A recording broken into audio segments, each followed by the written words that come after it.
ఈరోజు భారతీయ జనతా పార్టీ ఆవిర్భావ దినోత్సవం సందర్భంగా ప్రజలందరికీ కూడా శుభాకాంక్షలు తెలుపుతున్నాం. మన యొక్క 1952లో శ్యామ్ ప్రసాద్ ముఖర్జీ గారు జనసంఘ పార్టీని ఏర్పరిచారు. 1953లో శ్యామ్ ప్రసాద్ ముఖర్జీ గారు చనిపోయారు. అతడు తీసుకొచ్చినటువంటి నినాదం ఒకటే, ఏక్ జెండా ఏక్ కానూన్ ఏక్ దేశ్. అదే నినాదంతోనే కశ్మీర్లో ఉండేటువంటి జైల్లోనే 1953లో చనిపోయాడు. తర్వాత 1977లో మొరార్జీ దేశాయ్ ఒక ఫ్రంట్ గవర్నమెంట్ ఫామ్ అయింది. ఆ ఫ్రంట్ గవర్నమెంట్లో కూడా అటల్ బిహారీ వాజ్పేయి విదేశాంగ శాఖ మంత్రిగా, లాల్ కృష్ణ అద్వానీ గారు సమాచార శాఖ మంత్రిగా కూడా పనిచేశారు. ఆ తర్వాత కొన్ని రోజులకే ఆ గవర్నమెంట్ కూలిపోయింది. తర్వాత 1980లో ఫస్ట్ జనసంఘ్ ఉండే, జనతా పార్టీ ఉండే. 1980లో అటల్ బిహారీ వాజ్పేయి గారు, ఆ తర్వాత లాల్ కృష్ణ అద్వానీ గారు భారతీయ జనతా పార్టీని స్థాపించారు. ఇది క్రమక్రమంగా ఎదుగుకుంటూ ఆ తర్వాత 1977లో ఆ తర్వాత మొరార్జీ దేశాయ్ గవర్నమెంట్లో వీళ్ళు మంత్రులు చేశారు. 80లో పార్టీ స్థాపించారు.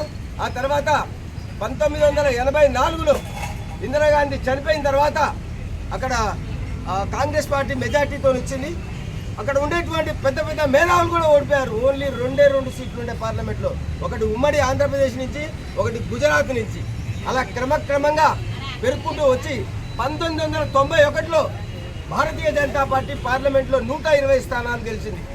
ఆ తర్వాత 1996లో అతిపెద్ద పార్టీగా ఆవిర్భవించింది. అక్కడ ఉండేటువంటి రాష్ట్రపతి శంకర్ దయాళ్ శర్మ గారు ప్రభుత్వాన్ని ఏర్పాటు చేయవలసిందిగా అటల్ బిహారీ వాజ్పేయిని ఆహ్వానించారు. 1996లో అతి తక్కువ రోజులు 13 రోజులు అతి తక్కువ రోజులు చేసినటువంటి ప్రధానమంత్రి అటల్ బిహారీ వాజ్పేయి. విశ్వాస పరీక్షలో ఒకే ఒక ఓటుతో ఓడిపోయినటువంటి తొలి ప్రధాని కూడా అటల్ బిహారీ వాజ్పేయి. ఆ 96 తర్వాత అతడు కూడా ఆ ఒక ఓటుతో ఓడిపోయినందుకు రాజీనామా చేశాడు.